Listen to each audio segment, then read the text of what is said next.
ټیم ډېر کم دی زما د یو پنځه شپږو ملګرو د یتیم ماشوم نظم فرمایش وکړو نو که ستاسو اجازه کې زه ووایم چې نن مې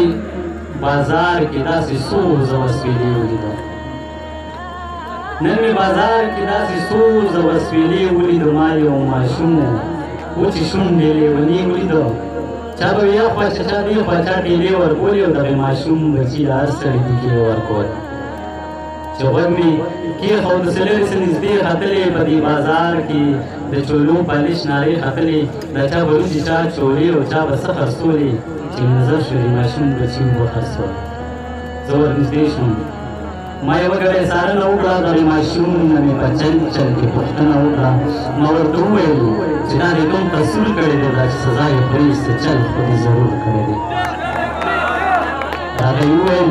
چې دا بېټه ګناه د زما ده چې خورم واقع چې دغه یو سزا د زما دا چې مې ویني د غربت په تېغ نیم نیم یمه زه څوک چې مې نه پرېږدي دا ځکه چې یتیم یمه زه ما ورته وویل ماشومه خو به کېږم ښه سلګې که بس اوښکې دې وچې که جړېږم ښه په دې بازار کې ځان له بل څه داسې کار وګوره او داسې روزګار دې ځان له ښکلي شان روزګار وګوره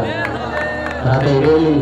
د غریب سړي ضرور بچي یم زه په دې نه شرمېږم ولې د مزدور بچي یم اوبه خرڅومه خو دالې دور بیا ګټم و زه کونډې مور یتیم خویندو له ډوډۍ ګټم ما ورته وویل ودرې او داسې لاندې وښې دا زه دې وینم د وختي نه چې کمانډې وښې دا کوم تدبیر دی راته دا څپه څپه ووایه او څه دې ارمان دې په زړګو کې ګرښتې ووایه راته یې ویلې نن به ښه ډېره خواري کومه مور ته مې ویلي زه به سم مزدوري کومه زه به بازار نه کور ته ښې ډېرې پیسې راوړم او زه به مې خویندو د ښایسته نوې جامې راوړم د نورو خلکو مې په غاړه ښکلې ښکلې جامې مه مې د خور په غاړه ولې د شلېدلې جامې څه سوځېدلې مسې راباندې نور بل کړو د مور شلېدلې پټې راباندې اور بل کړو بیا یې نارې کړې ویلې واخلې د هغې دپاره نن مې دا ټول ورځ ویستلې د بېبې دپاره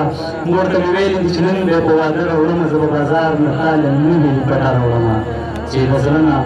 د غربت د اور لمبې ختلې ځکه د خولې نه یې وروتې وروتې نارې ختلې ویلې دا واخله په بدل کې ما د زر روپۍ را و د روس ګوست یې ماما شا به یې روپۍ را په دې بازار کې ډېر چاپېره هنګامه جوړه وه په نظرونو کې ماشوم تماشه جوړه وه د چا د لاسه ورسره سې خلاص ونه شو د دې ماشوم بچي د درد چاته احساس ونه شو دې کې کتل مې یو ناڅاپه د غم شپه جوړه شوه ماشوم پرکو څومره ډوبه سانحه جوړه شوه په سوي مخ یو تریخ ګزار یې د دوران پاتې شو د خور جامې په زړګو کې دې ارمان پاتې شو هغه خو پرېږده وه په کور کې چې جړېږي بېبې اوس خو تر عمره په سلګو کې به اوسېږي بېبې بچیه مخ ځمکې ته تګ و د هر چا نه خپه د وینو ډکې سترګې لاړو د دنیا نه خپه زمونږه څومره دي ناپوهه سادهګانې میاندې په دې خبرو باندې څه کېږي نادانې میاندې دا سره ګلونه د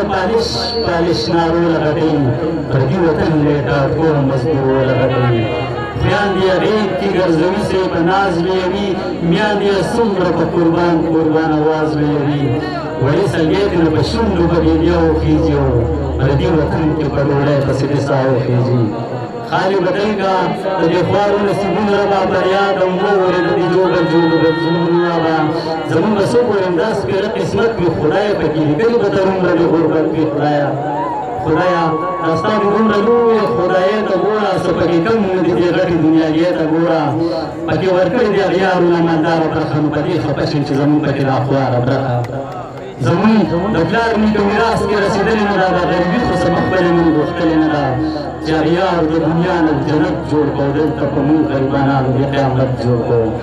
په سر یې درشي یو نازک یې هغې ته وړي هغه به خپل بچې علاج له امریکې ته وړي زمونږ د زړه نه د غربت سرې وینېدارې وښي او راته واړه بچي د لوږې نه پکارې وښي نن یو شروع وي سبا هلته ځان له بل جوړوي زمونږ په وینو باندې رنګ په رنګ محل جوړوي څه خوشحالي څه به سکون په زلمیتوب راشي او داسې قاتل نظام کې څنګه به راله خوب راشي تورو تیارونه چې په لاس کې بل مشال ونیسو چې د جبر خلاف تاسو تورې ډال ونیسو راځئ چې یو موږ شو خپلو کې تړون راولو چې یو واش شو د بدرنګ نظام بدلون راولو زمونږ ښه غوښتلو دا سوغه نه راځي دې فیصلې له د اسمان نه فرښته نه راځي موږ به په خپلو مټوک غواړو خپل کور غواړو دې ظالمانو نه به خپل حقوق په زور غواړو خدایه ناراضه نه شي دغسې ویل نه غوښتل زړه راډک شوی دا د لغونکې جړل نه غوښتل د وخت په ژرنده باندل شوي ریز مریز یمه زه د ستا غریب غونته بنده شیدا پرویز یمه زه شیدا پرویز